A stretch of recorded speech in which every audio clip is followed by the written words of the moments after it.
بسم الله الرحمن الرحيم.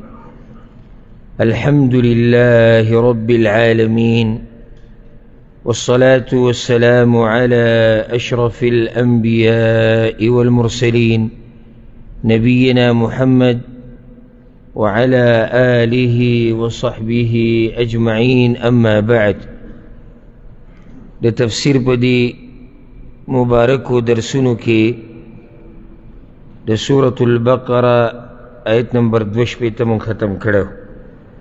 خبر د بنی اسرائیل مبارک روانه و، داغوی کوتاهیانی، داغوی نافرمانیانی هغه بیانی دی، او کم احسانات چې الله داغوی سره کړي داغی بیان روان. آخرنی خبر دا بیان شوی و چې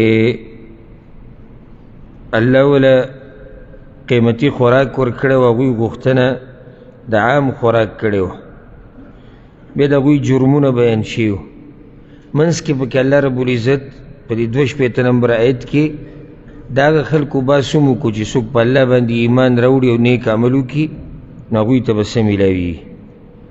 او دغه شان دې خبرې ته مې اشاره وشوه چې نومونو له لقبونو له اعتبار نشته، اعتبار عمل لري او ایمان صالح لره دی.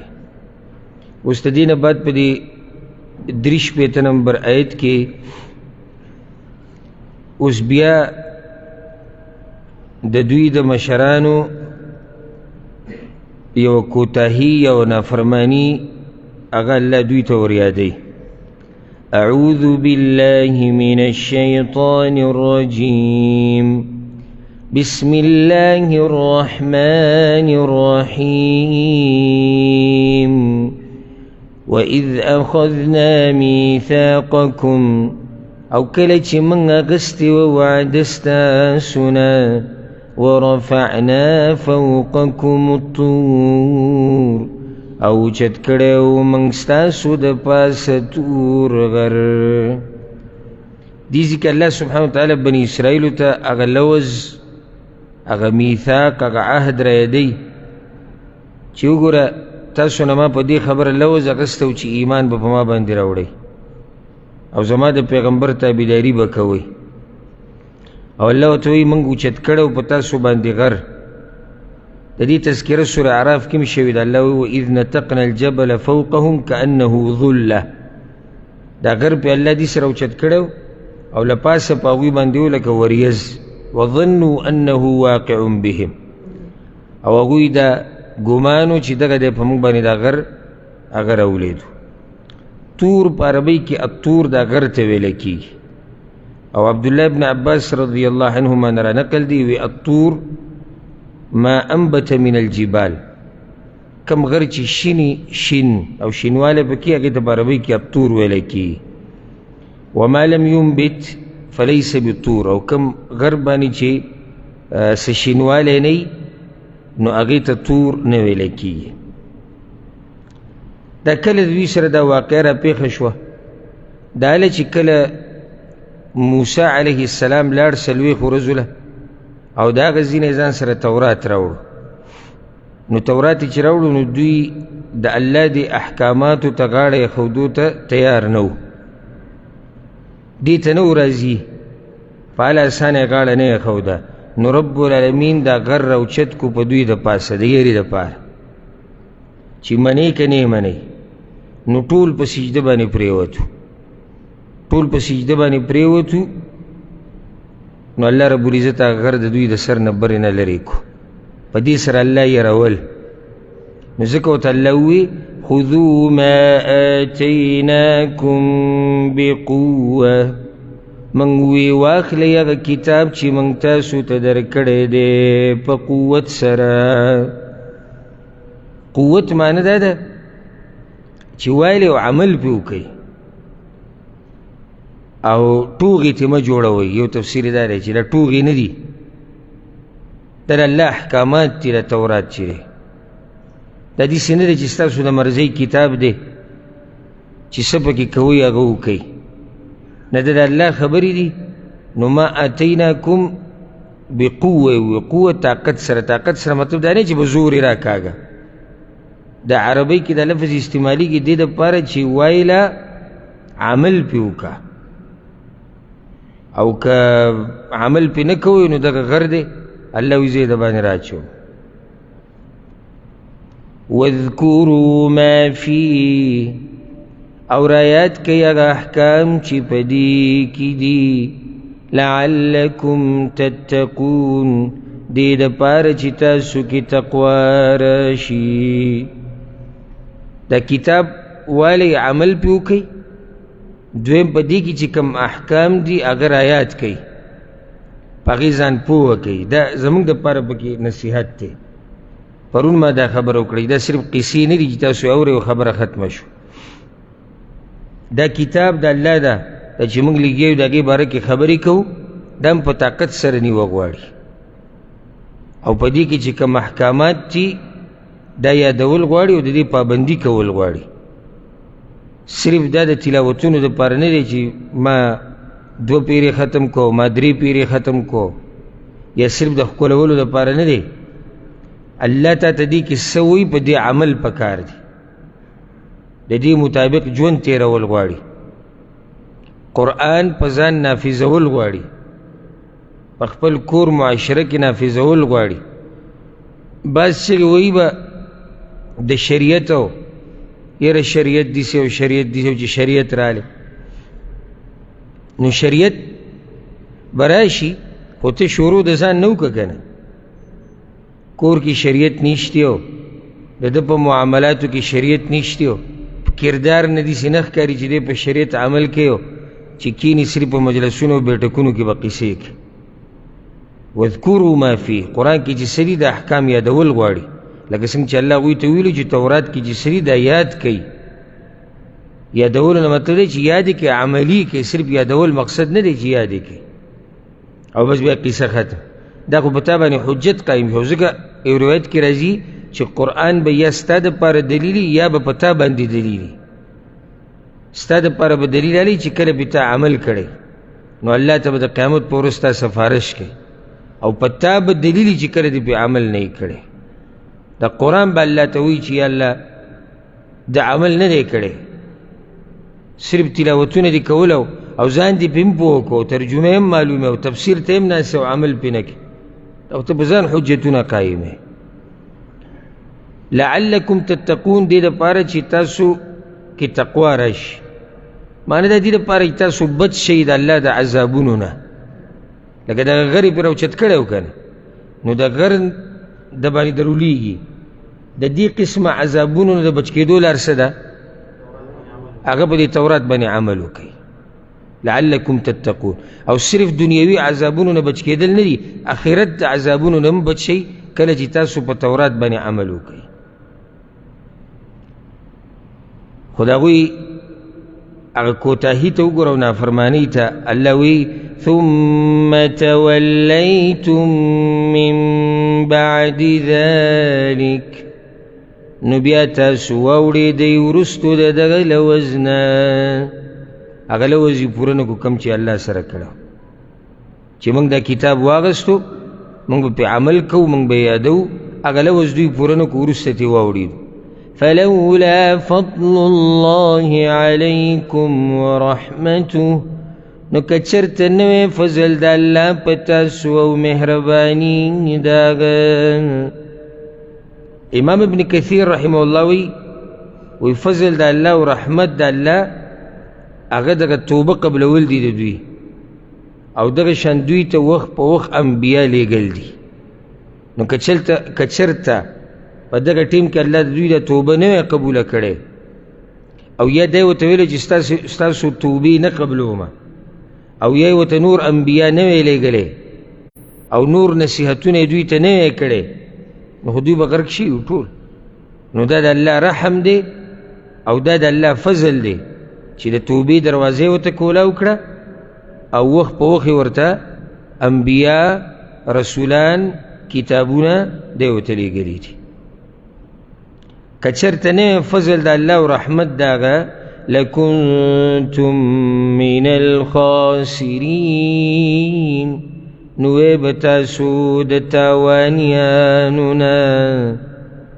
تاوان دا دنیا و دا آخرت تے، چې کله یو سړي باندې د الله رحم او فضل نه دینه دا مسله راووته چې بچ کېدل د عذابونو نه ننوتل جنت ته کامیابی د دنیا او د آخرت د الله په رحم سره ملاویږي. د دې کې د انسان خپل خالص کمال نشته. چیرې زه به صرف زما په عمل باندې به ماته د هر څه ملاویږي، نه، زمونږ عمل هغه ډېر کمزوری دی او دا څه چې دي د الله رحم او کرم دی. اوس ګوره الله یو مثال بیانوي د مخکې ایتونه کې ورته څه وایي چې دا کتاب والی په څه سره؟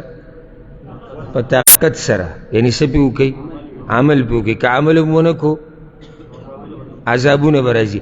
اوس درته یو مثال پیش کوي چې ګوره یوه خبره کې خلاف ورزي کړې و، الله پې څنګه عذاب راوستی. نو قصه راوړي د هغه کلي چې هغه د دریاب په غاړه او الله رب العزت په هغوی امتحان راوستی په یهودو باندې. دغه کلي والا چې دي په دې کې اختلاف دی چې دا کلی کم یو دی. بعض وی دا کلی ایله دی او بعض بل ذکر کوي او بعض بل، خو دې باره کې داسې مسند روایت نشته چې رسول صلی الله علیه وسلم ویلی یا د هغه نه مخکې الله ویلی، نه، دې باره کې څه نه دي راغلي. مقصدي خبره دا ده چې یو کلی و هغه د دریاب په غاړه. الله سوره اعراف کې دا خبره کړې ده، رابشي واسألهم عن القرية التي كانت حاضرة البحر، تپوس وکړه د دوی نه د هغه کلي په باره کې چې هغه دریاب ته نږدې و، د دریاب په غاړه. دوی باندې الله د امتحان راوستو چې د هفتې په ورځ به میان نه نیسئ، ښکار به نه کوئ. او مکه ایتونو کې الله ویلي دي سوره اعراف چې دغه ورځ باندې به دا میان هغه ښه ډېر راتلو، دا د الله امتحان. د هفتې په ورځ به دا میان سمدي چې د اوبو به دې سر ګرځېدو. نو دوی داسې هیله جوړه کړه، دا یهود چې دي دا ډېر هیلهګر او هیله باز قوم و، هیلې به ډېر جوړولې، دا چون چرا ډېر کوي. دا نن سبا په دې امت کې په بعضو کې دا قصې شتي چې دا هیلې جوړوي دې دپاره چې د الله په دې حکم باندې عمل ونه شي. نو هغوی داسې چل شروع کړو چې د هفتې په شپه، د خالي په شپه به جالونه او کونډې او د هر څه ور واچول. بیا چې به کله د هفتې ورځ تېره شوه جالونه به یې راوچت کړو او وایي مونږ خو د هفتې په ورځ ښکار نه دی کړی. او ته به وایي چې لکه دوی به الله له دوکه ورکړي. دا په دې مسلمانانو کې هم بعض دي، لکه یو ناروا کار کې به اخته وي، په ناروا طریقو سره به پیسې ګټي یا معامله به یې غلطه نه جي جي وایي دا خو جي مونږ داسې وکړو بیا داسې وکړو بیا داسې وکړو بیا داسې وکړو بیا داسې وکړو. نو اخره کې انجام مکه راووتو، بیا هم حرام دی. که ته خبره ډېر تاو راتاو کې حرام حرام دی. نن سبا د سود دا کاروبار ډېر په زور و شور سره روان دی. په انټرنیټ باندې ډېرې داسې معاملې دي چې هغه حرام دي، خو خپې وله اوبوته کوي. او لا اوس پکې یو نوی عذر راوتلی وي غریب یم. ما سره بعضو رابطې کړي دي، وایي زه په سود باندې ځان له کور رالم غریب یم. نو دا یو نوې خبره پکې راووته چې غریب یم. غریب دپاره د الله د پولو نه اوړېده جایز دي، مالداره به صرف خیال ساتي. چې کله خبره د الله راشي، د الله د رسول راشي صلی الله علیه وسلم، بیا به پکې چون چرا نه کړي، د یهودو پیښې به بیا نه کړي. نو دوی دا چل شروع کړو او ځان ورته ډېر هوښیار ښکارېدو چې یعنې مونږ غټه توره وواله، ښکار مو هم وکړو او د الله سره هم چل ول هم وکړو. د هغوی په ګمان کې د الله سره هم چل ول وکړو او زمونږ کار پکې مو شو. وَلَقَدْ عَلِمْتُمُ الَّذِينَ اعْتَدَوْا مِنْكُمْ فِي السَّبْتِ، او یقینا تاسو ته معلوم دي هغه کسان چې زیاتې کړی ستاسو نه په ورځ د خالي کې. د الله دې کشرانو ته وایي، وایي د هغه مشرانو قصه خو درته معلومه ده، وایي چې زیاتې کړی د څه په باره کې؟ د خالي د ورځ په باره کې. او دا دلیل دی په دې باندې چې دا قرآن رښتینی د الله کلام دی. څنګه؟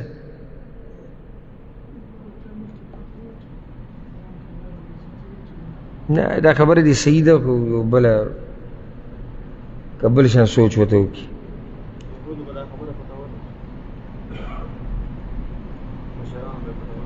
او صحیح شو، دا بله نقطه کېدی شي نه نه دا ټولې خبرې صحیح دي، خو دلته زما یو بلې خبرې ته سوچتاګه ده. الله دې کشرانو ته ووایي تاسو ته خو پته ده هغه چې زیاتی کړی و د ابتې په باره کې، دې کشرانو دې خبرې رد نه دی کړی چې نه دا دروغ دی او دا نه دي شوي. دوی ته پته و چې دا شوي دي، دوی ته دا قصه را رسېدلې ده، ځکه هغوی دا اعتراض نه دی کړی. نو الله ورته وایي چې تاسو ته پته ده، معلوم دي که هغه کسان کومو چې زیاتی کړی و د ابتې په ورځ کې، زیاتی څه و هغه دقه. فقلنا لهم كونوا قردة خاسئين، بس وی منگا غوی تا شی تاسو شادوگان زلیلان. دا پہ اللہ عذاب راوستو، کونو قردة خاسئین، شی شادوگان. عبداللہ بن عباس رضی اللہ عنہما وی فجعل الله منهم القرد والخنازیر، اللہ دا غوینا خنزیران و شادوگان جوڑ کرو، شکلونه ولم وران کړو او زړونه ولم وران کړو. یعنی دلته بعض که دا ووایي څوک چې یاره مطلب دا نه چې شکلونه وران شي، خوی یې وله د شادوګانو کړو، داسې تحریف دی او الله په دې قادر دی چې حقیقت کې داسې کوي. ځکه دا د سلف صالحین او صحابه کرامو تابعینو ټولو دغه مشهور تفسیر دی چې الله د هغوی نه شادوګان او خنزیران جوړ کړي. عبدالله بن عباس رضی الله عنهما وی د ځوانانو نه الله شادوګان جوړ کړي او د بوډاګانو نه الله خنزیران جوړ کړي. او امام قتاده رحمه الله وی چې سحر شو په دوی باندې، دوی چې راپاسي شادوګانو چغې وایلې او لکۍ وې، وروستو د دې نه چې دوی ښه سړي وو، انسانانو ښځې وې، سړي وو نارینه وو، چې راپاسېدو شکلونه ور الله بدل کړي. دیز کې یو فایده امام ابن کثیر رحمه الله ذکر کړې ده، ډېره فایده منه. هغه وی ولی الله د دوی د شکلونه شادوګانو په شکلونو کې بدل کړي، یعنی بل زناور ته وانه اړول، ځکه چې د زناورو کې د شادو چې دی د انسان ته نږدې دی، شادو انسان ته څه دی نږدې دی. نو بیا په دې کې حکمت څه دی؟ وی حکمت پکې دا دی چې د دوی د عمل په ظاهره کې د حق سره برابرو، باطن کې ګډوډو، ځکه چې چل ول خو پټ کوو که نه، نو دې څه ښکارېدو چې یاره کار یې څه دی صحیح دی، چې څوک ترې نه خبر په انسانانو کې، نو هغوی د دوی د کار ته څه وایي صحیح دی، چې خو ځان له د اتوار په شپې لګیا او ځان له ښکار کوو، هفتې په ورځ خو هغوی څه نه دي کړي. نو ګوره داسې حق پکې هم ښکاره کوي، باطل یې پکې پټ کړی دی، نو داسې حق ته نږدې دی او باطل هم دی. نو ځکه ول الله سزا دا ورکړه چې شادوګانې دې جوړ کړو، ځکه چې دا انسانانو ته نږدې دي او دي زناور. دا فایده امام ابن کثیر رحمه الله ذکر کړي. بیا د عبدالله ابن عباس رضی الله عنهما نه دا تفسیر را نقل دی چې دا 3 ورځې ژوندي وو، 3 ورځو نه زیات دوی ژوند نه دی تېر کړی، او نه د دوی نه څوک بچي پیدا شوي دي. او دا یاده کوي دا نن سبا چې را کم شادوګان دي خنزیران دي، دا د هغوی په نسل کې نه دي، دا د مخکې نه دي. دغه چې کوم دی خو الله پې عذاب راوستی او 3 ورځې بس هغوی داسې مسخ شي، 3 ورځې او بیا هغوی مړه شو. صرف الله دا عذاب دوی ته ورخو او د دوی د نافرمانۍ هغه خونې دوی ته خو چې دا خون وسه کوي، دا د هغه نافرمانۍ خون دی. نور بیا الله هغه خلک مړه کړي، دا نه چې هغه پاتې شوي دي او د هغې نه دا اوسني شادوګان دي یا اوسني دا چې کوم خنزیران دي د هغوی نه، دا ځان له زناور دي. نو الله د هغوی باندې مسخه راوستې وه، شکلونه وله مسخ کړي وو، معنوي او سوري، یعنی شکلونه وله هم دغه کړي وو، ظاهره کې هم شادوګانو، باطن کې هم شادوګانو. او کله الله داسې مسخ هم راولي، لکه یو حدیث کې داسې راځي چې دې امت کې هم چې کله ګناهونه ډېر شي نو الله به پکې مسخ راولي په بعضو خلکو باندې. نو د هغې په تفصیل کې او د هغې په وضاحت کې علما وایي چې مسخ 2 قسمه، یو دا چې الله د سړي شکل ظاهري بدل کړي د زناور په شانې کې، لکه دوی سره چې شی. دویم دا چې خوی ولاقه شان کړي د زناورو په شان، کارونه د زناورو په شان کوي. انسان نه بیا او یا دې شکل ته چې سړی داسې وګوري که نه په توجه سره نو الله ولا دا شکل وران کړی که خیال هم کړی دا یو نیم سړی دا چې ډېره د الله سره دشمني کوي که نه دې شکل ته سړی وګوري چې په تدبر سره او سوچ سره نو دا شکل یې وراني داسې ته به وایي چې الله د یو ځناور په شکل مسخ کړی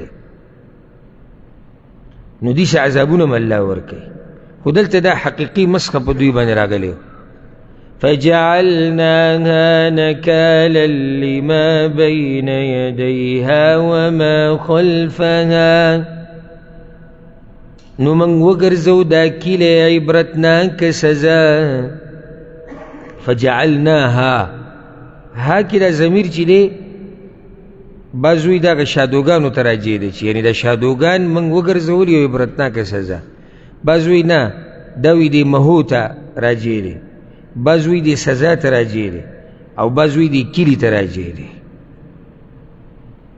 او معروف او مشهور هغه دا دی چې دا دی کلی ته راجع دی ضمیر دی کلی ته راجع دی وګرځو موږ دا کلی نکاله عذاب ته ویلی کېږي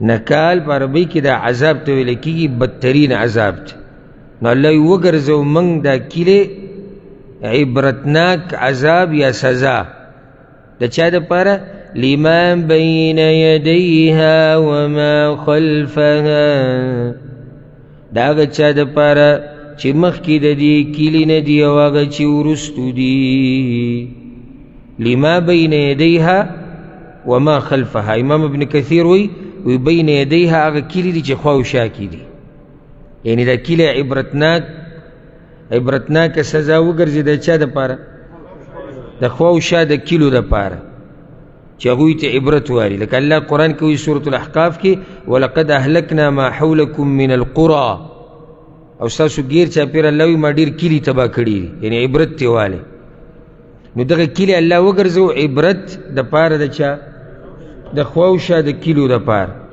وما خلفها وروستني هغه دي څوک چې را روان دي وروستو د ټولو دپاره پکې عبرت پروت دی چې چا د الله نافرماني وکړه او د الله د احکامو سره چون چرا کول او هیلې جوړولې د هغوی حال به دی وموعظة للمتقین او نصیحت دپاره د تقوا والو عبرت پکې پروت دی د خوا و شا کیلو دپاره د وروستو راتلونکو دپاره او نصیحت پکې پروت دی د متقیانو دپاره بعض مفسرین متقیان مراد د رسول صلی الله علیه وسلم د امت خلق دي یعنی د دوی دپاره پکې نصیحت پروت دی معنی دا چې د متقیان دي ویریږي د الله نه او داسې چلونه دي ونه کړي لکه څنګه چې چا کړي وو یهودو کړي وو او حدیث کې دا راځي رسول صلی الله علیه وسلم وی لا ترتکبوا مرتکبت الیهود داسې کارونه مه کوئ لکه څنګه چې یهودو کړي دي فتستحلوا محارم الله بأدنى الحیل داسې نه چې حرام کارونه ځان ته حلال کوي په حیلو سره داسې به نه کوئ نو په دې کلي کې موعظه نصیحت ته وایي په دې کلي کې نصیحت دی دپاره د تقوا والو تقوادار د دې نصیحت اخلي اوس د دې نه بعد د دوی د مشرانو یو بل نافرمانی او د دوی د چون چرا یو بل مثال او د دوی د هیلو او د دروغو یو بل مثال او نعمتونه هم دي نو واقعه راوړي د غوا او دې صورت ته سورة البقره په دې ویل کېږي ځکه چې دې کې دا واقعه ده د غوا ده او بله دا چې دوی بندګي د چا کړې وه د سخي بندگی کړې و بني اسرائیل وَإِذْ قَالَ مُوسَى لِقَوْمِهِ او کله چې وی موسی علیه السلام خپل قوم ته إن الله يأمركم أن تذبحوا بقرة یقینا الله تاسو ته امر کوي چې حلال کوي وغوا دیز کې څو مسلې یو ده اکثر مفسرین دا وی وی د دې غوا حلالولو تعلق دغه قصې سره دی. مشهوره قصه ده، حاصل د هغې دا دی چې بني اسرائیلو کې یو سړی و عقیم و، د هغه بچي نه و، او وکان له مال کثیر، او د هغه ډېر زیات مال و، او د هغه وارث د هغه رواره و، وارث یې رواره و. نو د دې مال دپاره یې مړ کړو چې دا مال ترې زر والي. بیا د شپې راوچت کو او د یو بل کس د کور مخې ته یې ور واچو. چې کله سهار شو چغې چغارې شروع کړې، جړاګانې شروع کړې، زما تره چا وجلی دی. خلک راجمع شو، اختلاف جوړ شو، هغوی قسمونه خوړو موږ نه دی وجلی. بعضې واقعه را نقل کوي د بني اسرائیلو نه. د اسرائیلي روایت داسې چې دې نه سړی داسې استفاده څه نه څه کولی شي، خو دومره جوور پکې ورننوتنې یې پکار. نو بعضو روایتو کې داسې راځي چې دا بني اسرائیل د دوی دوه علاقې وي او دوه ښارونه. نو چې کله به ماښام شو، هر یو ښار هر یو علاقې والا به د خپل ځي دروازې بندې کړي. نو د یو علاقې والا چې کله دا سړی مړ کو د رواره، هغوی راوچت کو، د بل علاقې والا د دروازې سره خوا کې ور واچو. چې کله سهار شو دوی رالو، دعوه یې په هغوی باندې وکړه، تب زموږ سړی وجلی. هغوی نه دا موږ نه دی وجلی، او دې کې اختلاف راغی. نو الله امر وکړو موسی علیه السلام ته چې قوم ته ووایي چې یو غوا حلاله کړي. دا د جمهور المفسرینو قول دی، اکثر دا وایي چې دا غوا یې د دې دپاره حلاله کړې. او بعض داسې وایي، بعضو اثارو کې داسې راځي چې د دې سړي یو لور وه او هغه دې رواره غوښته، او بعض وایي چې به ښځه یې مینو، او دی ورسره د هغه وخته پورې نه شو میلاوېدی چې څو پورې دا خاونې و او یا د دې جنۍ دا پلار و. نو دی مړ کو دې دپاره چې دا جنۍ هم والي او د میراث هم والي. نو بیا یې دا ووایي چې د چا وجلی دی، په بل چا یې دعوه وکړه، هغې کې اختلاف راغی. نو الله سبحانه وتعالی موسی علیه السلام ته امر وکړو چې قوم ته ووایي چې یو غوا حلاله کړي. خو زړه دې خبرې ته مطمئن کېږي، والله اعلم. دویم قول دا دی چې نه، د غوا د حلالولو قصه جدا ده او د دغه مړي دا قصه دا جدا ده. په هغې به دلیل دا ذکر کو. یو دلیل پیدا دی چې الله دلته مخکې د غوا قصه ذکر کوي، بیا دغه سړي قصه ذکر کوي. او که چېرته د هغې تعلق د دې غوا سره وی، نو بیا به مخکې ویلی وی چې تاسو یو سړی وجلی و، بیا هم پکې اختلافات پیدا کړو. نو بیا موسی علیه السلام قوم ته ووایي چې یو غوا حلاله کړي. خو د غوا تذکره مخکې وکړه او د هغه سړي قصه هغه وروسته ده. بله ده، عبدالله ابن عباس رضی الله عنهما وی دوی په دې غوا پسې 40 کاله ګرځېدلي، چې را پیدا کولو 40 کاله ګرځېدلي. نو دا خو منځ کې 40 کاله تېر شوي، دا سړی یو دوی ته پروت 40 کاله. نو والله اعلم دغه ځان له قصه ده، دا ځان له قصه ده. نو ځکه دا قول والا علما وایي چې دوی غوا حلاله کړه، منځ کې پکې دغه قصه راغله. د چا؟ دغه مړي قصه پکې راغله. یو تیاره غوا وه، یو الله ورته ویلي د غوا صبرخه راوالی په دې مړي باندې ووایي. نو دلته دغه قصه مشهوره ده. او مال چې دی، مال دا په انسان باندې څه څه کانې کوي. دا خو دلته رواره را لګېدلی، ترې وجلی، دا خو له بیا هم لرې رشته ده. پلار یې خپل وجلی دی پکې، بعضو ورونو یو بل وجلی دي، او نږدې نږدې خپلوانو د یو بل یعنی نسلونه ختم کړي دي. مال ډېر خطرناک شی دی. کله مال منځ کې راننوځي که نه، نو دا چې د ځان نه یې لوی بزرګ جوړ کړی دی، پکې هم اکثر وښویېږي. او ځکه په دې امتحان کې د سړي سمه پته لګي، د مال دا نه دی چې یو سړی غټه قصه کوي چې زه داسې او زه دغه او ده، او امتحان د مال پې ور واچوه، نو بیا کله لاسونه رپېږي او کله خپې رپېږي. دا مال ډېر خطرناک شی دی، او دې امتحان کې ډېر لږ خلک پاس کېږي. نو دا مال دا په ځان مه سوروئ، ته په دې مال باندې سور اوسه، خپل کنټرول کې ساته. مال په کنټرول کې ته ځان مه ورکوه. دا خو فاني مال دی، فاني دنیا ده، د دې دپاره څوک دا چلونه نه کوي. نو بیا دغه رواره د میراث نه محرومه کړی شو. او ځکه بعض مفسرینو دا خبره لیکلې ده، وایي د دغه وخت نه دا مسله بیا راووته چې وارث هغه وارث ته به په میراث کې برخه نه میلاویږي چې دی قاتل د هغه چا یي چې د چا نه میراث پاتې شوی.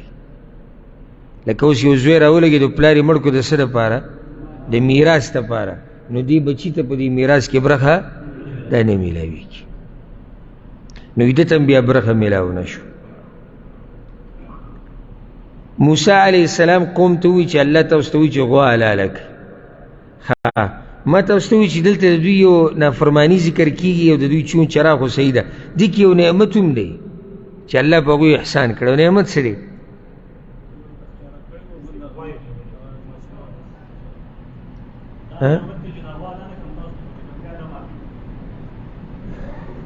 نه دا خو یو کس و. اکثر خو په جاخه کې دي دومره مال یې لګولی. د یو کس قصه الله کوي. په دې کې نعمت دا دی چې د دې سره الله د هغوی په منځ کې چې کومه جګړه وه هغه یې ختمه کړه. یو فایده پکې دا د اخروي، دا خو دنیوي فایده شو. اخروي دا چې دا معجزه ده چې د مړي په مړي باندې د غوا برخه راښکودی شو نو هغه را ژوندی شو. دا معجزه ده، که دا هم فایده ده، دا دیني فایده ده. دوی دې زړه نه بوځي، دا پکې یو فایده ده. او دې دپاره الله دوی ته دقې خبرې له زه راتلمه چې الله دوی ته د دې غوا د حلالولو دې دپاره ویلو. لکه اوس که څوک دا ووایي که نه چې تا اوس دا ووایي چې دا قصه جدا ده او هغه قصه څه ده؟ جدا ده. نو بیا الله ولې دوی ته وایي چې غوا حلاله کوي؟ بیا دلته دا سوال لازي. نو جواب د هغې دا دی چې یو خو امتحان په دوی باندې چې الله د دوی تابعداري راښکاره کړي چې دوی تابعداري کوي او که نه. دویم دوی د سخي بندګي کوله نو الله ورته ښکاره کوله چې له تاسو چې بندګۍ کې پراته وي هغه یو کمزوری مخلوق دی، تاسو یې حلالوئ او هغه تاسو نه ځان نشي منع کولی. قالوا اتتخذنا هزوا، هغوی ووی آیا ته نیسې موږ په ټوغو باندې؟ دا اوس څه خبره شوه غوا حلاله کړه؟ ټوغه کې موږ سره یعنی یا خو وچ په وچ موږ ته وایي چې غوا حلاله کړي، یا موږ ته ته ووایي چې سړی وجلی شوی دی د قاتل یې پته نه لګي او ته یې غوا حلاله کړي. دا ته ټوغې کوې که؟ قال وی موسی علیه السلام اعوذ بالله زه پناهي غواړم په الله سره ان اکون من الجاهلین د دې نه چې زه شم د ناپوهونه. ګوره دا خبره یاده کوي ټوغې مسخرې کول د جاهلانو خلکو کار دی. د درنو خلکو درنې خبرې او درانه کارونه هغه ورته وایي زه الله مې دې ساتلې داسې سپکو کارونو نه، او بیا پکې د الله نوم یادوم په ټوغو کې. ټوغه کوم نو په ټوغه کې بیا د الله نوم یادوم چې الله وایي چې غوا حلاله کړي. دا خو د جاهلانو د سپکو خلکو کار دی. مؤمن درونی. او ځکه حدیث کې راځي رسول صلی الله علیه وسلم وایي د الله سپک کارونه بدي شي او د الله درانه کارونه او درنې خبرې د الله خوښې شي. او سوال دا دی چې نو بیا څه چلو شو؟ دا سوال دی که چې موسی علیه السلام خو هغوی ته ووایي چې غوا حلاله کړي، هغوی ټوغې کوي نه ټوغې نه کوي. ښه نو د هغې نه بعد څه وشو؟ جواب قالوا ادع لنا ربك يبين لنا ما هي. دوی وی دعا وغواړه زمونږ دپاره د رب خپل نه چې بیان کړي موږ ته چې څنګه د دا غوا. ځکه حدیث کې راځي چې کله دوی سختي وکړه نو الله ورسره سختي وکړه. یعنی الله دوی ته ویلو چې څه وکړئ؟ غوا حلاله کړئ. بس قصه به ختمه شوې وه. ځکه عبدالله بن عباس هم دا خبره کړې ده، وی لو اخذوا ادنا بقره، که چېرته دوی کمزوري غوا رانیولی وی که نه کمزوري او حلاله کړی وی خبره به ختمه شوې. ولکنهم شددوا فشدد الله علیهم. هغوی سختی جوړه کړه، الله پې سختی جوړه کړه. چون چران ته ګورئ که نه دا بعضو ته چې کله مسله ذکر کی دی امت کی چې کم دی تو ته مسله ذکر کی د قرآن دا څنګه ته به ته د قرآن نه خبره کوې ته به ته د حدیث نه کوې او که داسې شي او که بیل فرض او که بیل فرض او که بیل فرض دغه د بیل فرض ورد به شروع کړي ځان خلاصول پکې مقصد یې د څه نه د عمل نه نو دومره به تا تنګ کړي موږ سره پکې یو څو واقعات راغلي یو پیر ماته یو کس ټلیفون وکړو شو وایي دا مسله څنګه د ما حدیث ده که دا حدیثي وکړو که بیل فرض او که بیا خبرې اوږدې شو 10 منټونه خبره واوړې ما ورته یو خبره ته وکړم وروره خفه نه شي نه کوې پې عمل نه کوې پې دماغ راله سره شړو شوت کې خو یا صفا ووایه چې عمل پې نه کو مع السلامه ټلیفون بند کړه زه اوس خپل کار دی او که عمل کې جو خبره ته ما ښه صفا وکړه چې مسله دا ده الله دا وایي د الله پیغمبر دا وایي چې زړه دې عمل ته نه کېږي نو موږ پې سره اوس تنګې که داسې شي او که داسې شي او که داسې شي دا ټول که داسې دا څه دپاره چې عمل ونه شي او دا هغه خوی دی چې په چا کې و په یهودو کې و د دې نه دوی شروع وکړه چې الله ته ووایي چې موږ ته د دې غوا دا صفت بیان کړي چې دا غوا څنګه ده حالانکه موسی علیه السلام ورته ویلي یو غوا لاله کې قصه ختمه شوې نو دوی سوال شروع کړو چې دا څنګه غوا ده قال وی موسی علیه السلام انه یقول یقینا الله وی انها بقره دا یو غوا ده لا فارض ولا بکر چې نه بوډۍ زړه ده او نه نوي ځوانه ده عوان بین ذلک درمیانه ده په منځ د دغې کې ففعلوا ما تؤمرون بس وکئ هغه کار چې تاسو ته حکم کیږي لا فارض ولا بکر فارض یعنی لا کبیره حرمه مسنه داسې غوا نه چې هغه سمه زړه بوډۍ ختمه شوي د کار نه ولا بکر او نه بلکل کم عمره او د دې دواړو فایده نه د دې دواړو فایده نه چې عمر یې ډېر شي د حد نه واوړي نو دا د کار نه او چې عمر یې ډېر کمي نو دا هم څه د کار نه عوان بین ذلک عبدالله بن عباس وی نصف بین الکبیره والصغیره عوان بین ذلک معنی ده چې په منځ د دې دوو کې په منځ د بوډۍ په منځ د نوي ځوانې کې او په داسې ټیم کې یعنی دا د څاروي د طاقت هغه اعلی ترین عمر وي د څاروي د طاقت د ټولو نه اوچت عمر کم یې وي چې دا کله په دې منځ کې شي نه عمر یې ډېر زیاتي او نه عمر بالکل کمی دا ورته الله وښو ښه دی ورته ووایي فافعلوا ما تؤمرون بس دا کار وکوئ نو یعنې خبره ورته وکړه چې ګوره که نور یې ګرانوئ نو ښه ګرانېږي خو بس دی دا یو سوال موږ کو جواب یې دا دی هغوی خو داسې زر تیار نه و دې خبرې ته غاړه یې نه یې ښوده که او دا خو الله د دغه زمانې چې کوم بني اسرائیلو د رسول الله وسلم په زمانه کې چې هغوی ته د هغوی د مشرانو هغه نافرمانیان یې رایادوي چې واورئ که نه هغوی غاړه نه دی ښودی داسې او اشاره پکې دې ته هم ده چې ای پیغمبره او ای مسلمانانو که تاسو سره چون چرا کوي نو مه خفه کېږئ دوی خپل پیغمبران تنګ کړي دي دوی د الله احکاماتو ته هم دومره زر غاړه خو نه دی ښودی چې ستاسو خبره به دې زر ومني قالوا ادع لنا ربك يبين لنا ما لونها دوی وغواړه زموږ د پاره د خپل رب نه چې بیان کړي موږ ته چې څه دی رنګ د دغې غوا موږ ته دې رنګ ووایي عمر خو موږ ته معلوم شو اوس رنګ به د دې غوا څنګه وي موږ ته یې رنګ هم وښایي ګوره قمقلان دي ځان ته خبره سختوي او رب العالمین مهربانه بادشاه دی خو موسی علیه السلام ته ویلي وي دې قوم ته دې ووایي چې یو غوا لاله کړي اول سوال کې ورسره سختي وشو نو دویم کې دوی بیا ځان سره سختي جوړ چې دا به کم رنګي.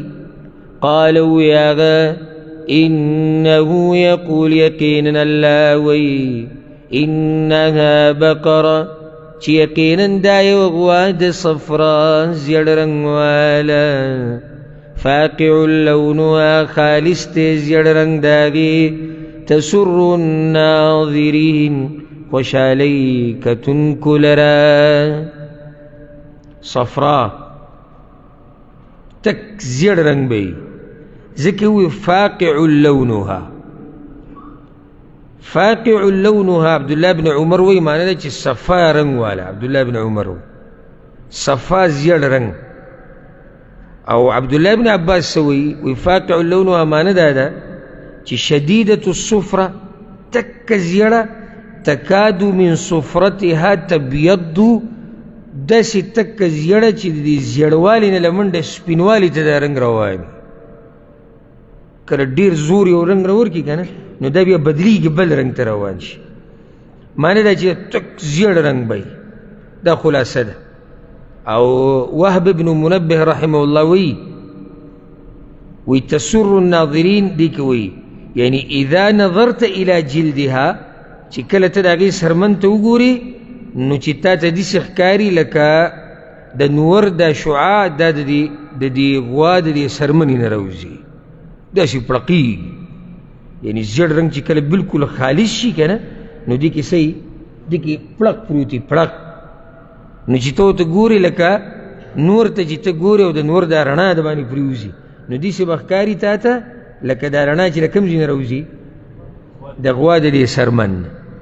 تسر الناظرین تعجب الناظرین یعنی کتونکو لره په تعجب کې چې داسې ښایسته رنګ دی. او دې ځای نه دا فایده یاده کوي چې دا زیړ رنګ چې دی زیړ دا کتونکي خوشحالۍ.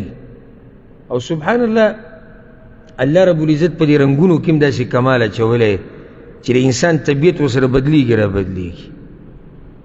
ځکه ګوره جنت چې دی دا په شین رنګ کې دی هر څه پکې شنه دي او کپړې هم د هغوی شنې دي او دا بالښتونه او پالنګونه او دا هم په شین رنګ دي ځکه چې د شین رنګ سره سترګو ته سکون میلاویږي. کله ولې د انسانان زور کوي چې موږ د باغ طرف ته ورغلی موږ چېرته داسې علاقو ته ورغلی سیل دی چې هغه شني دغه ځای کې دته سکون میلاویږي دا سترګې ورسره یخې شي. تور رنګ په سړي باندې ساډوبي راولي تور رنګ په سړي باندې ساډوبي راولي. دغه شان سور رنګ د سړي مزاج خرابوي. سور رنګ د سړي مزاج خرابوي. کله چې ته وینه وینې او سور رنګ وینې طبیعت ته څه شي ګډوډ شي. وګوره ځکه د ډاکټرانو اپریشن چې کوي نو شین رنګ کمیس یې اچولی چې دې ته دوی ګوري نو دا سترګې څه شي دا په ارام شي. زیړ رنګ ته چې سړی ګوري دا سړی خوشحالۍ چې د سړي دا سترګې ورته روښانه شي. سپین رنګ ته چې سړی وګوري د سړي طبیعت برابرېږي. سپین رنګ سره هم طبیعت څه شي هغه برابر شي. ته ځي ته ورننوځي که نه او سپین رنګ یې ورکړی دی کمرې له ټولې د سړي د طبیعت پکې باغ باغ شي. دا ځای سړي ته داسې کولاو کولاو ښکاري او ته چې ورننوځي د بعضو پکې سم ډیزاینونه جوړ کړي یو دیوال یې زیړي او بلې سوري او بلې شینې ته وایي چې یالله دا زه کومې دنیا ته راغلی خو چې اوس زر د دې ځای نه ووتې طبیعت ته سړي هلته خرابېږي. بعض رنګونه داسې دا خبره به رانه ډېره اوږده شي کو بعض رنګونه داسې سړی وږی کوي لکه سور زیړ او مالټې رنګ چې دا سړي ته لوږه پیدا کوي. او ځکه دنیا کې چې کومې غټې هوټلې دي چې هغه برینډ دي داسې معمولي هوټل نه نو د هغوی رنګ اکثر هغه یا سوري یا زیړي او یا مالټې رنګ کې د هغوی هغه دننه بورډونه او کرسۍ او ځکه چې هغوی ماحول داسې جوړ کړی دی چې دا سړی زموږ سره ناستي دی صحیح دی وږی اوس تا ته دننه تور رنګ لګولی یا بل نو دا داسې په دې نفس باندې اثر کوي او دا د الله رب العزت طاقت دی او قدرت دی چې دا کمال یې په دې رنګونو کې اچولی نو هغوی ته کومه غوا وویلی شوه زیړه غوا فاقع لونها خالصه زیړه تسر الناظرین چې کتونکي خوشحاله یي. دلته خبره ختمه شوې وه ظالمان دي د ځان سره ظلم کو.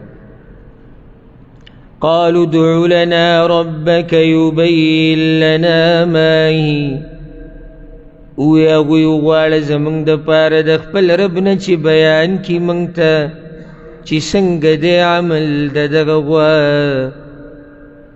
د اولی چې وی یبین لنا ما هي، نو هلته سوال د عمرو، دلته یبین لنا ما هي نو سوال د څه دی؟ د عمل دی. هلته خو پته ولګېده چې عمر به دی، رنگ به دی، نو دوی سوی چې عمل به صحیح. ان البقره تشابه علینا، یقینا دا غوا ګډه وډه شوه په موږ باندې. دا خو دوی په ځان باندې په خپله ګډه وډه کړې وه. نو بیا یعنی دوی څه وایي ګډه وډه شوه، معنه یو دې معنه دا هم ده چې داسې غواګانې خو ډېرې دي، یعنی زیړ رنګ والا به هم میلاو شي، او چې نه عمر ډېر زیات او نه کمي، دا خو ډېرې دي. نو ته د الله نه تپوس وکړه چې عمل یې څنګه دی، نو د هغې د لاسه به موږ ته بیا پته ولګي چې عمل یې څه دی. وإنا إن شاء الله لمهتدون، او یقینا من که چرته د الله خوښه شي خامخا مقصد ته رسېدونکي یو. او ځکه حدیث کې دا راځي، رسول صلی الله علیه وسلم وی لولا ان بني اسرائیل قالوا وإنا إن شاء الله لمهتدون ما أعطوا أبدا، کچرته بني اسرائیلو پکې دا ان شاء الله نه ویل کنه، دا غوا دوی تر قیامته پورې نه میلاوېده. په دا میلاوته ولې شوه؟ دوی پکې دا ان شاء الله ووایي. دا برکت دی د ان شاء الله. هر کار چې کې نو ان شاء الله وایه، هر کار چې دا به زه کوم ان شاء الله که الله وغواړي. دا ادب الله موږ ته قرآن کې ښوولی، سوره کهف کې به راشي. که د الله خوښه شي دا کار به وکړو، او هغه کار کې برکت نه وي چې سړی داسې ووایي. یو کار ته کې نو ان شاء الله دا کار به زه کوم که الله وغواړي. او دقه شان ده که الله وغواړي کېږي. زما او ستا غوښته چې دي هغه د الله د غوښتو نه لاندې دي، زما او ستا مشیت د الله د مشیت لاندې دي. دې خبرې هغوی له د الله په توفیق سره فایده ورکړه چې ورسېدو هغه خپل مقصد ته. وإنا إن شاء الله لمهتدون، او موږ که الله وغواړي نو خپل مقصد ته رسېدونکي. قال موسی علیه السلام إنه يقول، یقینا الله وی إنها بقرة، یقینا دا یو غوا ده، لا ذلول چې نه دی سټ اړولی شوی داغي، یعنی غاړې د کار د لاسه نه ده وتلي، په دې کار نه دی شوی په فصل کې. دا معنی ده ذلول. د ذلول دا معنی ده چې د هغې سټ نه دی اړولی شوی، کار پې بلکل نه دی شوی. دویم تثیر الارض، چې ځمکه اړوي، دا وضاحت دی ده. ولا تسقي الحرث، او نو به کوي فصل لره. معنی دا چې غاړې نه ده وتلې، کار پې نه دی شوی. او بل دا چې فصلونو دپاره چې کومې اوبه استعمالیږي یا راویستلی کېږي یا فصلونه پې خړوب کوي، په هغې کې هم په دې باندې کار نه دی شوی. او د غوا دغه کارونه یي نو سورلي خو پرې نه کېږي که نه، سورلي په غوا کېږي نه. دغه دوه کارونه فصل پې اړولی کېږي، پټې او یا اوبو دپاره استعمالیږي چې فصل پې خړوب شي، او هغه دواړه کارونه په دې باندې نه دي شوي. ځکه الله څه وایي؟ مسلمة لا شیة فیها، روغ رمټه ده، هېڅ داغ پکې نشتي. روغ رمټه ده یعنی بالکل چې کار پې نه شي، خو روغ رمټه ده، څه عیب پکې نشته. لا شیة فیها، هېڅ داغ پکې نشتي. معنی دا چې یو بل رنګ نقطه د بل رنګ هم په دې رنګ کې نشتي. داسې پې الله دا مسله دا سخته کړه چې بالکل خالص رنګ والا او د عیب نه پاکه. قالوا یا غوی الآن جئت بالحق، وستی راوړو پوره بیان وستی وی خبره واضحه کړه او ځکه عبدالرحمن بن زید بن اسلم رحمه الله وی په الله مې د قسمي بیان خو د دې نه مخکې هم ښه واضحه شي خو دا د دوی هغه چون چراو او پته ورته ولګېده چې لار د خلاصي هغه د خلاصي نشتې فذبحوها نو حلاله یې کړه غوا وما كادوا يفعلون او نږدې نو دوی چې دا کار یې کړی وی کادو الله یفعلوا عبدالله ابن عباس وی یعنی نږدې و چې دوی دا کار نه وی کړی معنی دا چې دوی غاړه دې ته داسې په حاله اسانه نه ایښوده دا دوی چې دا قصه دومره اوږده کړه د څه دپاره چې د دې عمل نه ځان بچ کېدي دپاره لګیا نو ځکه الله وی چې وما کادو یفعلون دوی نږدې نه و چې دا کار یې کړی بیا دوی په دې غوا پسې ګرځېده شروع کړو داسې غوا به را پیدا کړي نو دا صرف د یو کس سره وه بعضو اثارو کې دي وي دا د بني اسرائیلو کې یو یتیم و د هغه سره وه او بعض وی دا د یو غریب او فقیر سړي سره وه او بعض وی د عام سړي سره وه خو یو غوا وه او دوی به پسې په مخه تلو راتلو هغه ته هم پته ولګي چې دوی دې غوا ته څه دی ضرورت دی هغه به دا ډېر ډېره به دوی سره لګیا و اخره کې اتفاق په دې راغی چې دا غوا چې حلاله کوي د دې دا سرمن چې د څومره پیسو نه ډکېږي دا به ماله راکوئ دا هغه سختي ده چې دوی په ځان باندې جوړه کړه نو یو خو د ابن عباس رضی الله عنهما روایت مطابق 40 کاله په غوا پسې ګرځېدلي 40 کاله او پیسې پې هم دومره ډېرې ورکړي نو هله دوی هغه غوا ورته میلاو شو بیا یې حلاله کړه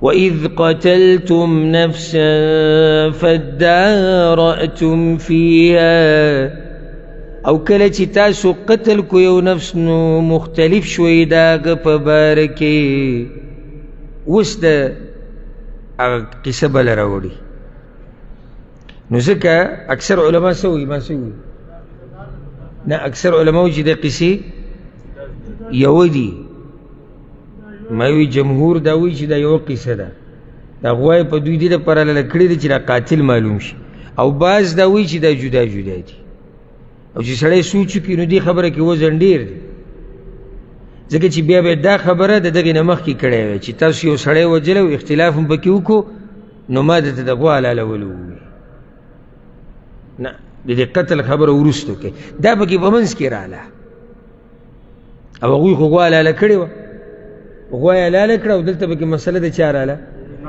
د دې قتل دا کیس پکې راغی خلک رالو موسی علیه السلام خو واله یاره فیصله وکړه موږ له دا به سي چله شوی الله ورته وایي فادارأتم فیه تاسو پکې اختلاف وکړو والله مخرج ما کنتم تکتمون او الله راویستونکی دی هغه شیزونو لره چې تاسو یې پټوئ امام مجاهد وایي معنی چې ما تغیبون څه چې تاسو پټوئ د خلکو د سترګو نه الله وایي دا به زه راښکاره کړو دوی به کې پټې پټې مشورې هم کولې او کم چې د هلک قوم یا ملګري یا د ده په لارو یا د ده رونه بعضو اثارو مطابق د ده رونه نو دوی دا خبره پټوله را پټوله چې خلکو ته ښکاره نه شي چې دا سړی ده وجلی دی نو الله وایي ما راښکاره کول هغه څه چې تاسو پټ کړي فقلنا اضربوه ببعضها بس منګ وی چې تاسو ووهئ دې مړي لره په بعض حصه د دې غوا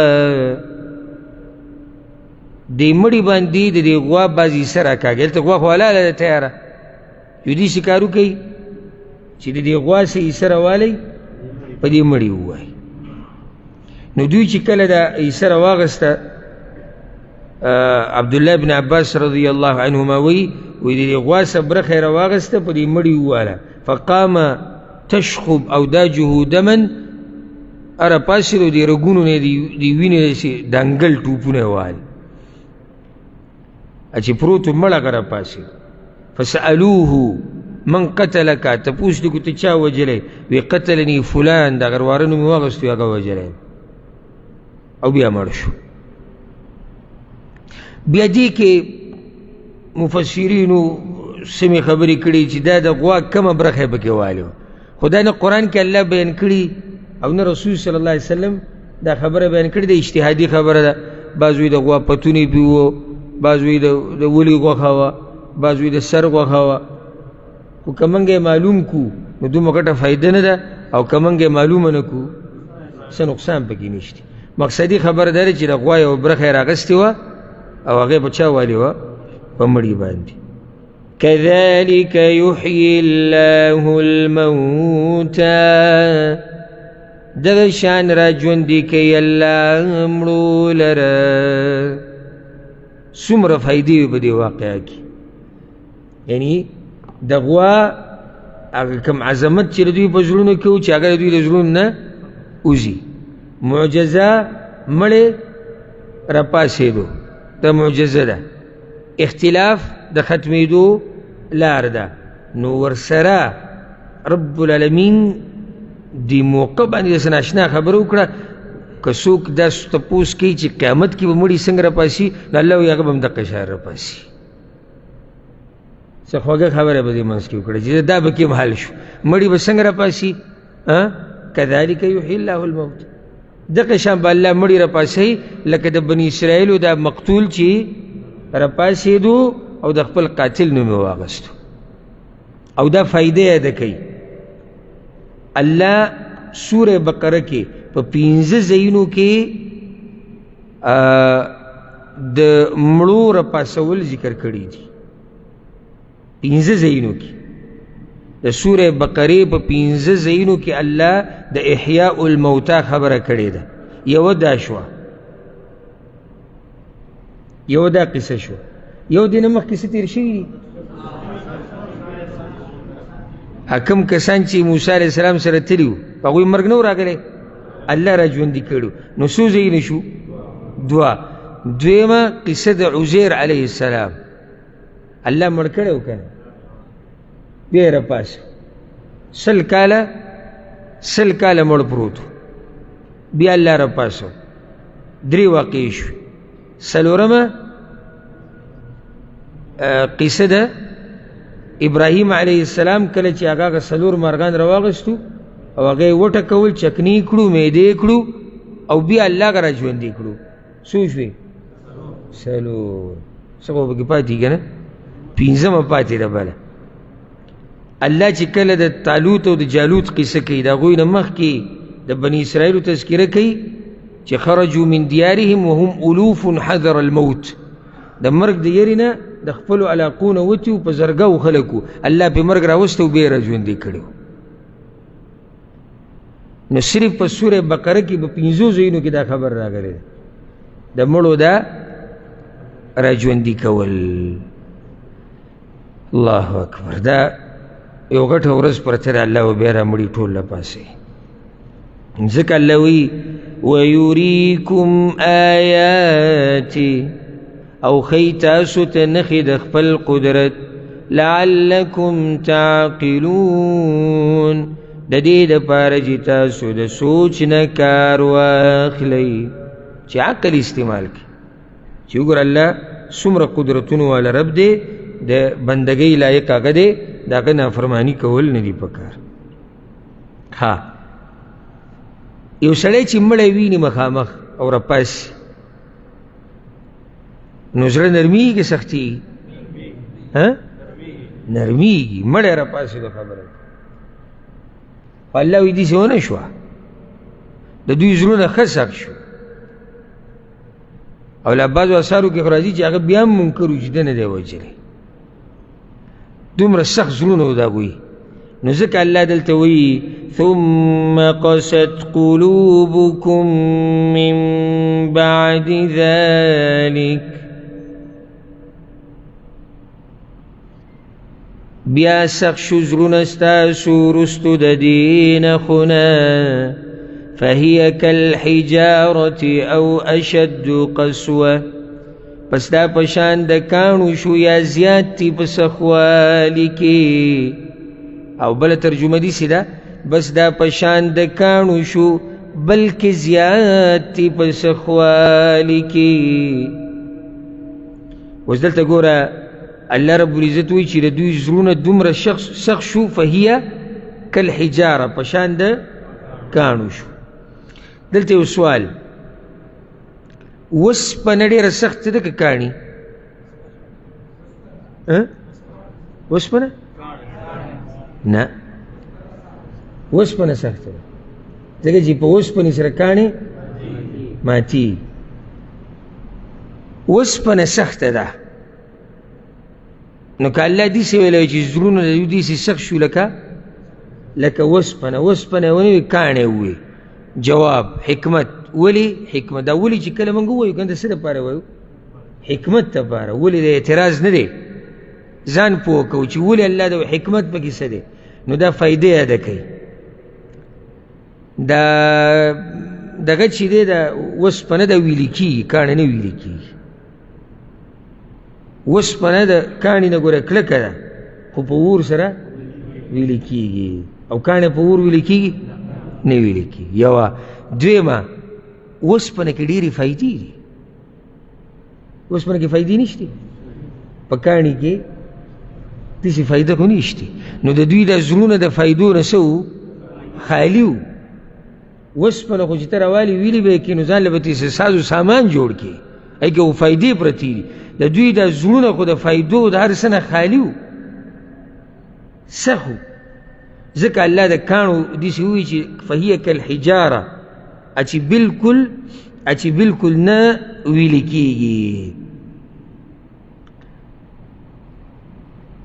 عبدالله ابن عباس رضی الله عنهما وی کله چې د غوا سیسې راواغسته او په دې دغه یې ولګوله په دې مړي په بدن باندې، نو هغه راپاڅېدو او ښه سپی وي چې زه دې رواره وجلی یم یا دې ویرونه وجلی یم، او وی بیا مړ شو.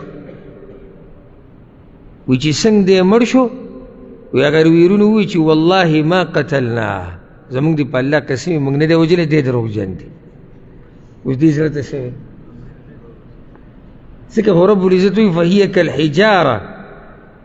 فهي کالحجاره او اشد قسوه، او یا د دې نه زیات سخت. دا او چې منځ کې راځي که نه، او دې باره کې مفسرین یو څو خبرې کوي. دا د شک دپاره نه دی ګورې، لکه دا خو اکثر شک دپاره استعمال کېږي، یاره دا خبره به یا دي سي یا به دي سي. دلته الله شک کې خو نه دی واقع، والعیاذ بالله، چې زړونه د هغوی د کاڼو په شان شو او یا د کاڼو نه زیات سخت. دا د شک دپاره نه. نو د او څه معنی ده؟ او یوه معنی په عربۍ کې د واو دپاره استعمالېږي. نو ترجمه یې داسې شوه چې زړونه د دوی سخت شو په شان د کاڼو، او د کاڼو نه زیات سخت، د کاڼو نه زیات سخت شو. او بعض علما وی دا د تخییر دپاره دی. تخییر یعنی ته پکې یو څه که یو غوره که. که داسې وی چې زړونه د هغوی د کاڼو په شان سخت شي، او که د کاڼو نه زیات سخت شي. په دې یو ښکلی مثال نږدې تېر شوی دی، چا ذهن کې وایي؟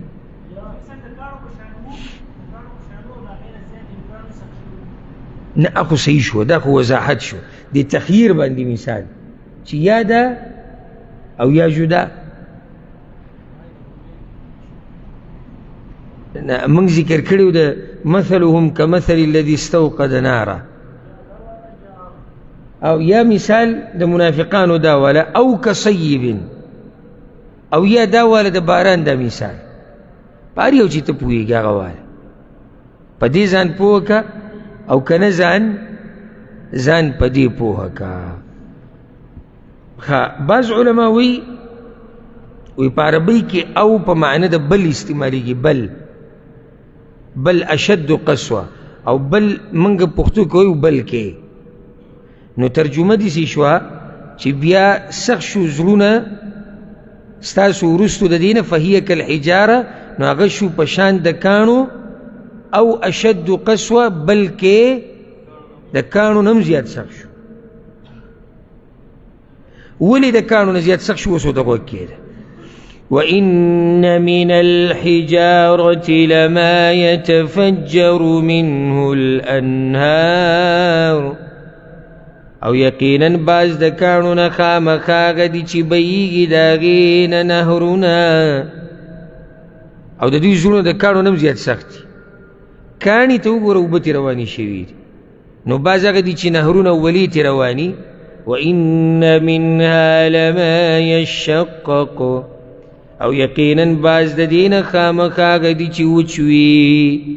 فيخرج منه الماء نو راوځي د هغې نه اوبه. وإن منها او یقینا باز د دې نه خامخا هغه دي لما يهبط من خشية الله خامخا هغه دي چې رارغړي د وجې د یېرې د الله نه. نو په اوبو کې لا بیا په کاڼو کې لا بیا هم څه نه څه لا روځي، خو د دوی د زړونه د دې نه هم زیات څه من خشیة الله رارغړي د وجې د یېرې د الله نه. او دا یاد کوي چې دا ټول مخلوق د الله چې څومره یې نه که نه دا جمادات چې یې نه دا څاروي چې یې نه دا ملائک دا پیریان دا انسانان دا ټول د الله د بادشاهۍ ما تحت دي. او الله وی تسبح له من في السماوات تسبح له السماوات السبع والارض ومن فيهن. زمکه او اسمانونه او په دې زمکه او اسمانونو کې چې څوک دي دا ټول د الله پاکي بیانوي. وإن من شيء إلا يسبح بحمده او هر شی د الله پاکي بیانوي سره د حمد داغه. نو یا الله موږ خو وانه اورېده چېرته وی ولکن لا تفقهون تسبیحهم خو تاسو نه پوهېږئ د دې مخلوقاتو په دې پاکي ویلو باندې. د هر یو مخلوق د پاکي ویلو خپله طریقه ده چې په هغې باندې موږ په هغې باندې نه پوهېږو موږ. او امام مجاهد رحمه الله وی دې ته غوږ کېدی وی هر کاڼی چې اوبه ترې راوځي وچ وي او اوبه ترې بهیږي یا د غره د څوکې نه راولیږي د غره د بر سر نه راولیږي نو وی دا د الله د یېرې نه راولیږي، ځکه چې وی دا خبره الله په قرآن کې کړې ده لما يهبط من خشية الله. او دا زړونه کله دومره سخت شي سبحان الله دومره یو پرزه ده او دومره اندام دی او د غوښې نه او د رګونو نه او د وینې نه جوړ دی، هغه کله دومره سخت شي چې په هغه باندې دا قرآن اثر نه کوي، دا حدیثونه پې اثر نه کوي، دا نصیحتونه پې اثر نه کوي. او الله وایي که دا قرآن موږ په غر باندې را نازل کړی وی نو دا غر به ریزه ریزه شي. ځکه الله قرآن کې دا خبره ذکر کړې ده الم یأن للذین آمنوا ان تخشع قلوبهم لذکر الله. هغه وخت نه دی راغلی دی مؤمنانو لره چې زړونه یې نرم شي د الله دې یاد ته. صحابه کرامو او سلفونه نقل دي و هغوی به په جړا شو یا الله ولې نه راغلی دی هغه وخت. او بیا دغه آیت په آخره کې الله وایي ولا یکونوا کالذین اوتوا الکتاب من قبل او د اهل کتابو په شان مه کېږئ فطال علیهم الامد په هغوی باندې موده څه وه اوږده شوې وه فقست قلوبهم نو زړونه د هغوی سخت شوي وه. دلته الله ووایي هغوی ته که نه چې د دې نه بعد د دوی زړونه څه شو سخت شو. مؤمنانو ته الله وایي تاسو به ګوره خپل زړونه نه سختوئ د اهل کتابو په شان. د مؤمن زړه به څه نرم به او په عامو درسونو کې الحمدلله موږ د زړه د نرمولو اسباب ذکر کړي دي او زړونه ولې سختېږي د هغې اسباب بیان شوي دي. چې زړونه یې داسې دي نو الله وایي د ایمان د راوړو امید ترې مه کوئ. چې زړونه یې دومره سخت دي نو بیا امیدونه هم پرېږدئ نه، ځکه چې د رسول الله وسلم لوی ارمانو چې دوی څه وکړي ایمان راوړي مسلمانانو ارمان. بله ده مخکې ګوره دا چې څومره کوتاهیانې او نافرمانیانې ذکر شو د بني اسرائیلو نو دا د مشرانو وي. اوس به ذکر کېږي د کومو د کشرانو کوم چې دغه وخت کې دي اوس به د هغوی باس کېږي. الله وایي افتطمعون ان یؤمنوا لکم آیا تاسو تمه لرئ چې دوی به ایمان راوړي ستاسو په خبره. آیا تاسو تمه لرئ یعنی ای مؤمنانو چې دوی به ایمان راوړي. دوی څوک دي؟ یهودیان. او ستاسو خبره به ومني؟ دا خبرې منلو وهل نه دي. د دوی د حال ته وګوره. وقد كان فريق منهم يسمعون كلام الله، او حال دا چې ویو ډله د دوی نه چې اورېدو به کلام د الله. دا اوس بعض د دوی د مولیانو کېږي ها، ځکه چې هر امت کې خلک یو څو قسمه مولیان او عمیان. عام خلک چې کوم عوام چې ورته ویل کېږي، نو د مولیانو بس کېږي، د عوامو بس کېږي، منافقانو یهودو کې منافقانو. ما د سورې بقرې په اوله کې دا خبره ذکر کړه چې منافقان په مشرکانو کې مو، منافقان په یهودیانو کې مو. نو دلته به اوس ګوره د دوی د مولیانو بس کېږي، د دوی د منافقانو بس به کېږي، د دوی د عوامو بس به کېږي چې د هغوی څه حال دی. او بیا مولیان هم د دوی دوه قسمه دي. یو هغه مولیان دي چې د الله په کتاب کې تبدیلی کړې ده، تحریف معنوي، یعنی خبرم اقه ده کومه چې د الله ده، خو دوی ولا معنی بدله کړې ده. او تحریف لفظي هم کړی. تحریف لفظي څه ته وایي؟ هغه پوره لفظ یې بدل کړی. دوه قسمه تحریف دوی کړی. تحریف دوه قسمه دی، یو د الله د کلام نه یو ټکی لرې کول او بل پکې راچول، یا چې دا ټکی بالکل لرې کول. دا یهودو دا کار کړی دی. او یا ټکی او الفاظ هم اقه دي خو معنی ولا دوی د خپلو خواهشاتو مطابق کړی. دا هم تحریف دی، او دې د تحریف معنوي وایي. الله وایي و په دوی کې یو ډله چې اورېدلی و کلام د الله، دې نه مراد تورات دی. یعنی مولیانو په تورات باندې پوه و، اورېدلی و. ګوره تورات ته کلام د الله وي. دلیل دی په دې باندې چې آسماني کتابونه چې څومره دي دا ټول د الله، ټول د الله کلام دی، لکه څنګه چې قرآن کریم د الله کلام دی. لکه څوک دا وایي چې دا خو بعض آسماني کتابونه عربي ژبه کې نه، نو د الله دپاره عربي او غیر عربي څه ګرانه خو نه ده. دا خبره څه د مخلوق خو نه روانه ده، د خالق روانه ده. نو دا ټول آسماني کتابونه ټول چې دا د الله کلام دی. بعضو دلته دا خبره ذکر کړې دی، تفسیر په کتابونو کې راځي، وی مطلب دلته دا دی چې بعضو اورېدلې وي خبرې د الله کله چې هغه خبرې کولې د موسی علیه السلام سره. خو دا کمزورې تفسیر دی، ځکه که چېرته بني اسرائیل هم د الله خبرې اورېدلي او موسی علیه السلام هم د الله خبرې اورېدلي، نو په دوی کې په موسی علیه السلام کې څه فرق پاتې شو؟ خبرې هغه هم اوري، خبرې دوی هم اوري. نو دا کمزورې خبره. دلته د کلام الله نه مراد څه شی دی؟ هغه تورات دی.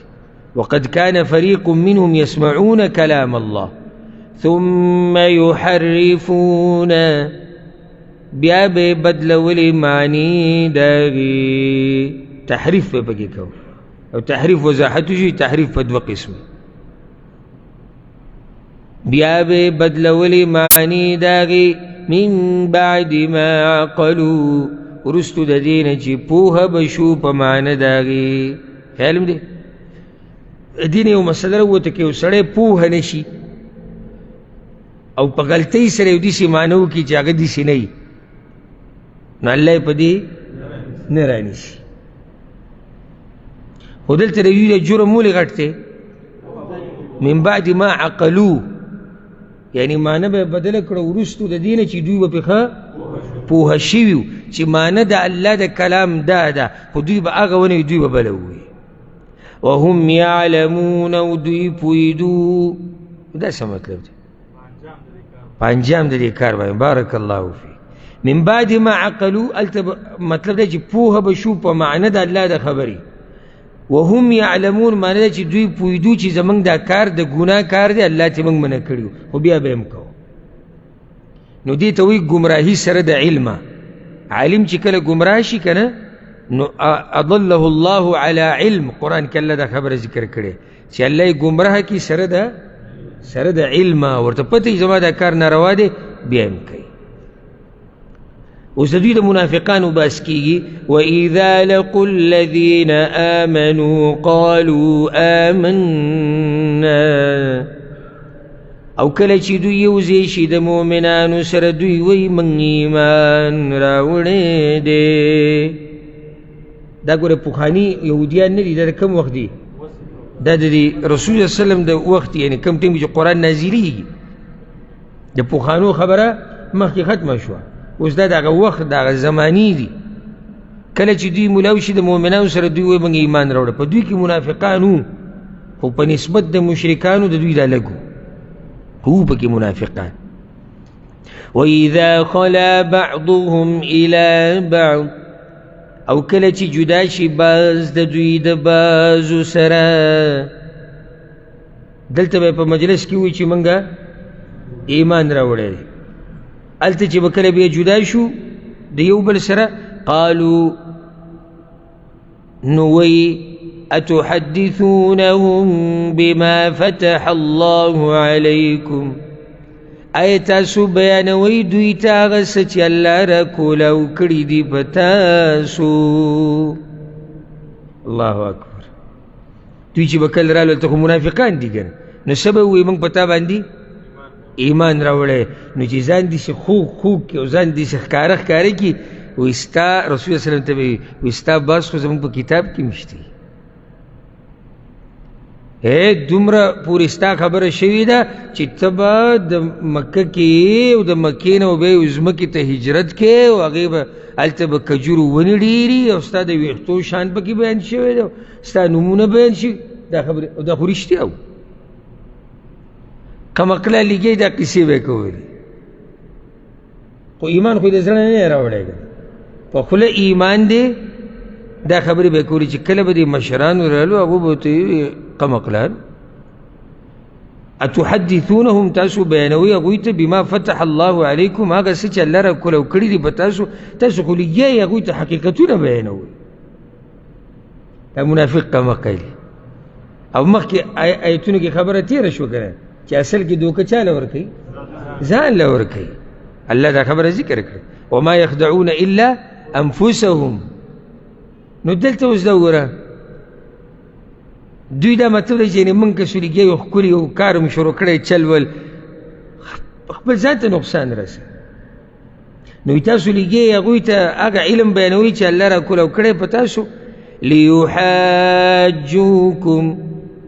انجام دا دی چې دوی به جګړې کوي تاسو سره به پاغي عند ربکم پنیز در رب ستاسو. افلا تعقلون اینو تاسو عقل نلری.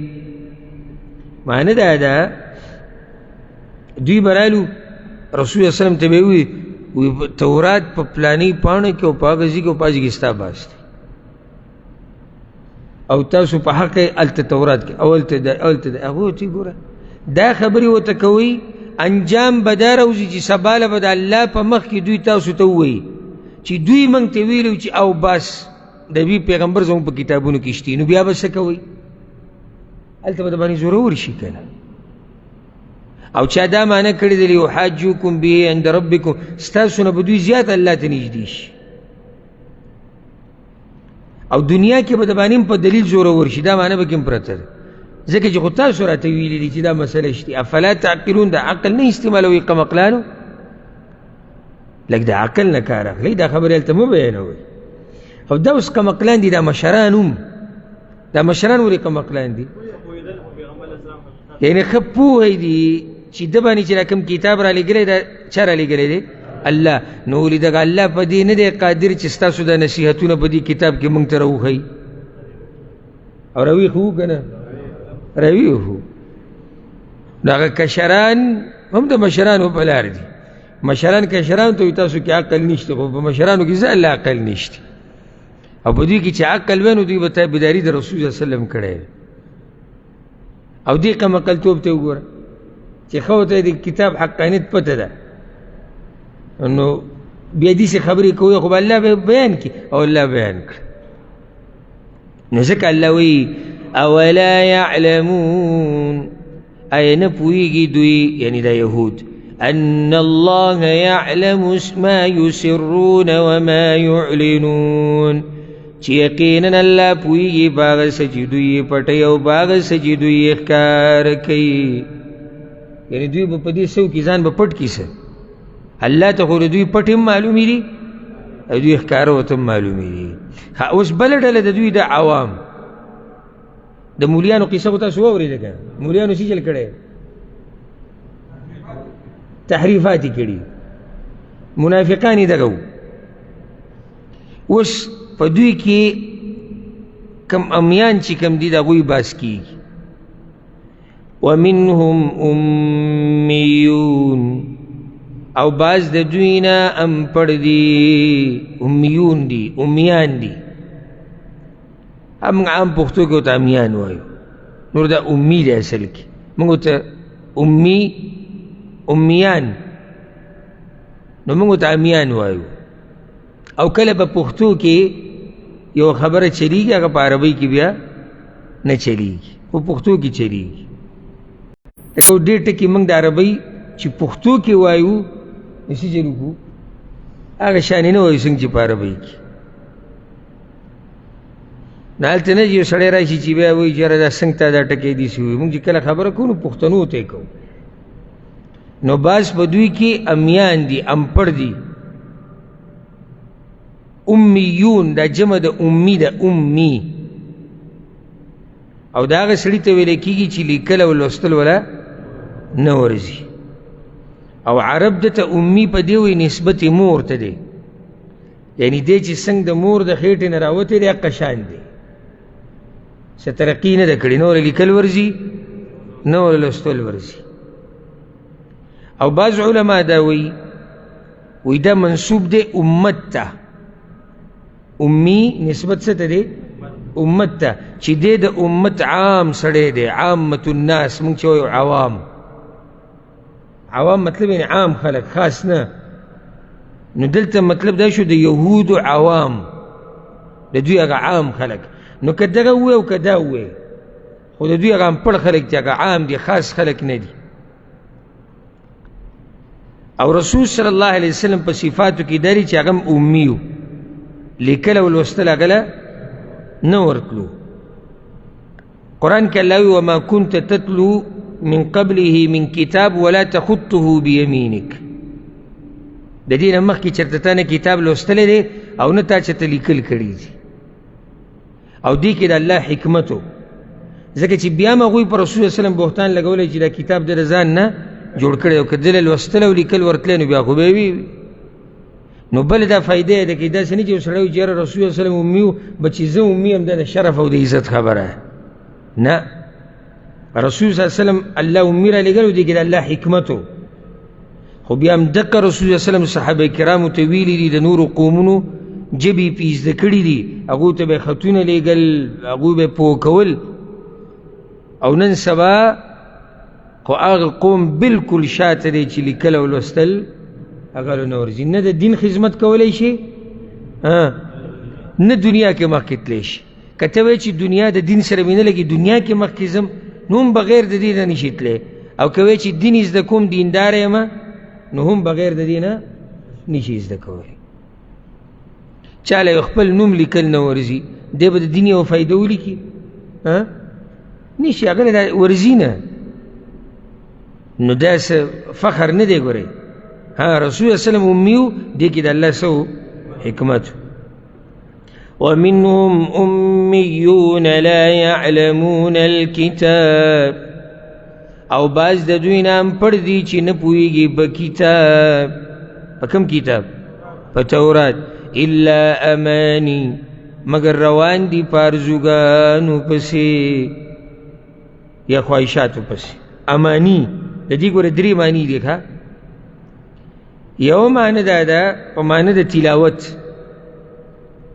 الا اذا تمنى القى الشیطان فی امنیته نو معنی دا ده چې دوی نه پوهېږي په کتاب مگر صرف قرات یې کوي نور به پوه نه دي خیر دی موږ چې تاسو ته په مخه وایو چې په دې الله په قرآن باندې ځان څه کوي پوهه کوي دې ځکه الله وایي د عوام نه پوهېږي مگر څه مگر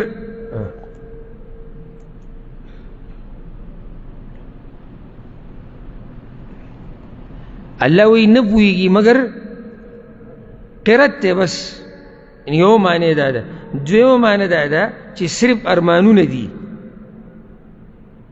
یعنی نور څه نشتی په کتاب نه دي پوهه عمل نشتی خو منګ جی اهل کتاب یو او منګ به الله بخي او منګ له به الله دا راکوي او منګ به جنت ته ټولو نه مخکې ځو او منګ خاص خلک دا ټول څه دي ارزوګانې دي پالتو دلیل خو په دې نشتی که درېیمه معنی په دې کې څه پرته ده اماني معنی اکاذیب دروغ دي ټول په دروغو پسې روان دي دا درېیمه خبرې صحیح دي په دروغو پسې روان صرف دوی ته قرت معلوم صرف ارمانونه او د دروغو تابعداري وه وإن هم إلا يظنون او ندی دوی مگر ګمان کوي صرف په څه کې پراته دي په ګمانونو کې پراته دي نور څه سره نشتی او دا دلیل دی په دې باندې ځکه بعض علما دې کې ترجیح ورکوي دغه معنی له چې امانی مطلب اکاذیب دروغ یعنی دوی سره څه نشتي مګر تابعداري د دروغو ده دلیل څه دی چې دوی تابعداري د دروغو کې الله وایي صرف ګمانونه کوي نو ګمان په دروغو کې کېږي ګمان دا په دروغو کې کېږي په دې باندې به اکتفا وکړو ځکه دې نه بعد چې کوم آیت دی دا لږ تفصیل غواړي سبا به انشاءالله شروع کوو د 9 نمبر آیت نه الله سبحانه وتعالى دې موږ پوهه کړي په قرآن او په حدیث باندې هذا والله أعلم وصلى الله وسلم على نبينا محمد وعلى آله وصحبه أجمعين